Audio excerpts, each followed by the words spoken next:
Olá, pessoal. Como combinado, né, a gente termina agora a questão da reforma agrária, né, com a terceira aula e a gente vai trazer aí algumas questões para vocês, né, identificarem como pode cair no Enem, como pode cair em vestibulares. A gente vai tentar é, trazer, dar luz aí como vocês podem interpretar essas questões e como vocês podem respondê-las, tá? Então, vou convidar novamente a professora Júlia para dar início aí à nossa aula. Fique à vontade, professora.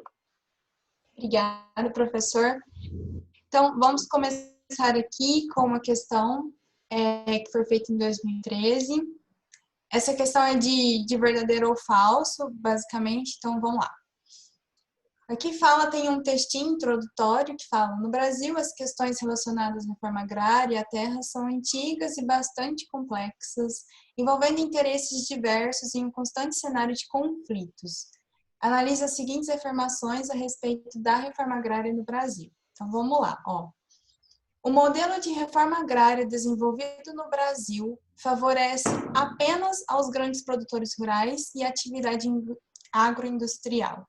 Então, como a gente já tinha conversado nas outras aulas, a reforma agrária, ela vem justamente para quê? Para trazer essa questão de democratização da terra, para acabar com essa questão do latifúndio, né, das terras improdutivas. Então, essa questão, esse item não está correto, porque não favorece apenas aos grandes produtores rurais, muito pelo contrário, visa favorecer aquelas pequenas famílias de produtores rurais. Então, a primeira é falsa.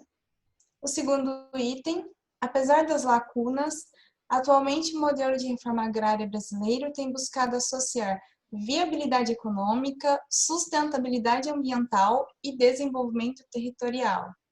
Este item é verdadeiro. Por quê? Porque a gente viu que a reforma agrária no Brasil tem por objetivo justamente essas questões, né? Trazer viabilidade econômica, sustentabilidade ambiental, sobretudo aquelas propriedades que não cumprem a sua função social, e, ao mesmo tempo, trazer o desenvolvimento territorial, com essa democratização das terras. Então, o segundo item é verdadeiro também. O último item: a desconcentração da estrutura fundiária e a diminuição da migração campo-cidade não podem ser citadas como consequência do processo de reforma agrária. Bom, a gente viu, né, até naquele slide que a gente falou, o que a reforma agrária proporciona, né? Que a diminuição da migração campo-cidade é um dos objetivos que a reforma agrária tem, e a desconcentração da estrutura fundiária também é um dos objetivos. Então, a palavra aqui que mata esse item é esse não no meio da frase, porque esses dois aspectos, eles são considerados consequências do processo de reforma agrária, então esse item, ele é falso também. E a pergunta pede para falar quais são os itens incorretos. E então a gente tem aqui como item primeiro e item terceiro são incorretos. A alternativa certa neste caso seria a alternativa A, certo, professor? Certo, perfeito. Alternativa a primeira, né, igual você bem explicou, e a terceira, né, também por esse ponto, né, acho que foi importante você dar essa dica, né? Às vezes uma palavrinha já muda o contexto, já muda se é uma afirmativa, se é verdadeiro, se é falso, né? Então é importante a gente observar esses detalhes também. Muito bem. Prestar atenção também se a gente vê se a pergunta fala para dizer os itens corretos ou incorretos. Perfeito. É legal até fazer um círculo para a gente não esquecer, porque às vezes na hora da leitura a gente lê muito rápido, tá muito nervoso, né? E esquece de anotar o incorreto, e aí acaba errando a questão, Verdade. mesmo sabendo quanto é, né? Essa próxima questão, deixa eu chegar.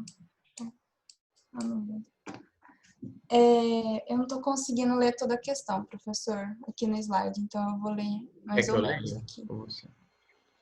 Lê, por favor, para Tá. mim. A Constituição Federal de 88 estabelece no artigo 5º que todos são iguais perante a lei, sem distinção de qualquer natureza, garantindo aos brasileiros e aos estrangeiros residentes no país a inviolabilidade do direito à vida, à liberdade, à igualdade, a segurança e a propriedade. Observe-se que a propriedade privada está institucionalizada constitucionalmente, mas, por outro lado, a mesma Carta Brasileira também estabelece no artigo 134 que compete à União desapropriar por interesse social, para fins de reforma agrária, o imóvel rural que não esteja cumprindo sua função social mediante prévia e justa indenização.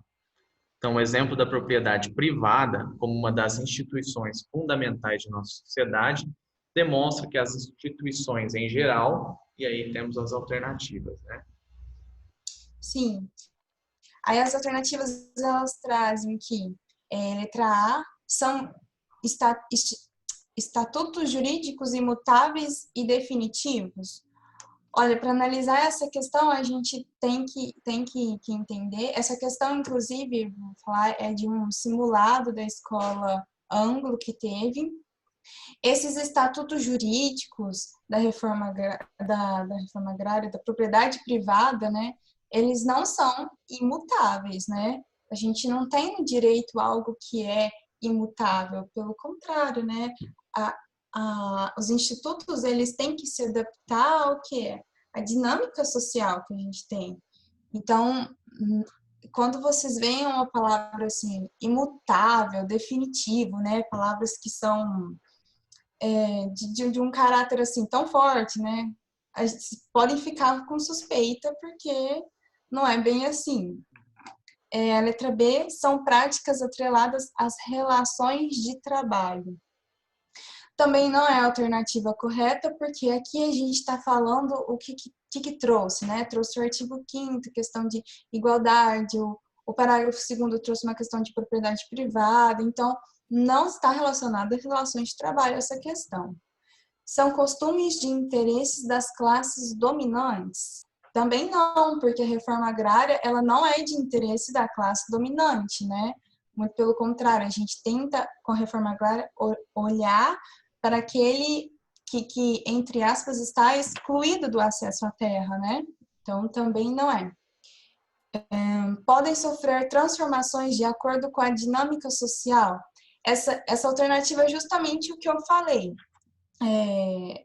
Assim como a propriedade privada, ela sofreu uma modificação histórica que a gente mostrou lá na primeira aula, né? Que antes ela tinha um caráter absoluto, né? Intangível, ela era inacessível. E agora ela transformou ao longo de tantos anos para chegar no conceito que a gente tem de olhar para a propriedade privada como atrelado a uma função social, né? Então, houve uma mudança, houve uma dinâmica social aí que fez com que os conceitos mudassem.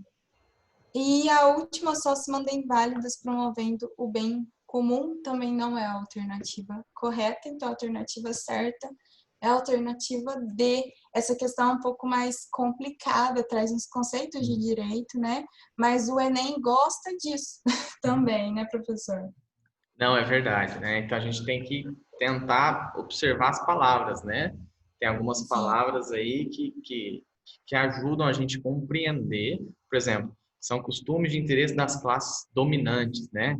A Constituição, as leis nunca vão buscar um favorecimento à classe dominante, é óbvio, né? Então a gente já vai descartando algumas questões, né? Então, mas assim, bem explicado aí pela professora Júlia, que acho que deu uma boa clareada na interpretação dessas questões, né?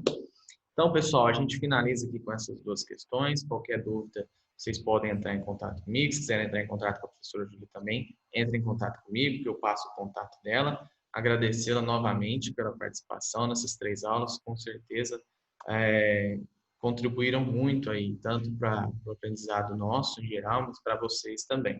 Tá? Muito obrigado, professora. Eu agradeço mais uma vez pelo convite.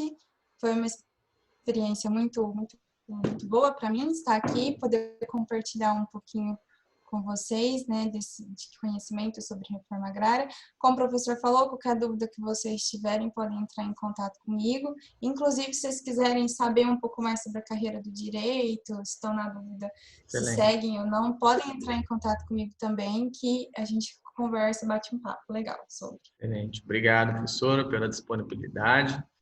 Espero que você possa participar mais vezes aí com a gente, tá? No mais, pessoal, obrigado a todos e até a próxima aula.